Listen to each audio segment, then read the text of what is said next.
একদিন আমাকে মনে পড়বে, কিন্তু সাহস করে ফোন দিতে পারবে না। লজ্জায় নিজেকে সংবরণ করবে। আমাদের এত গল্প আর এত স্মৃতি জমেছে যে তুমি অন্য কারো মাঝে আমার ছায়া দেখবে, কিন্তু সেখানে আর আমাকে পাবা না। একটা আক্ষেপ জন্ম নিবে তোমার ভিতরে। রাত গভীর হলে আমার ফেসবুক ওয়াল ঘুরতে মন চাইবে তোমার। হয়তো সব বাধা ভেঙে মনের সাথে যুদ্ধ করে হলেও আমার প্রতিটি পোস্ট দেখবে, হাসবে, রাগ করবে, কিন্তু আমাকে সেই অনুভূতি বলতে পারবে না। এর চেয়ে আর বড় কষ্টের কি হতে পারে বলো?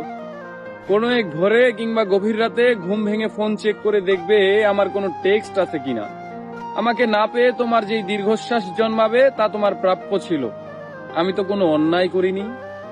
এখন যার সাথে আছো তাকে নিয়ে যতই সুখে থাকো, যতই ভালো থাকো, আমি জানি আমাকে তোমার মনে পড়বেই, কারণ আমি তোমাকে ঠকাইনি। তার সাথে কাটানো প্রতিটি সুখময় মুহূর্তে আমি থাকবো তোমার মস্তিষ্কের একটা কোণে।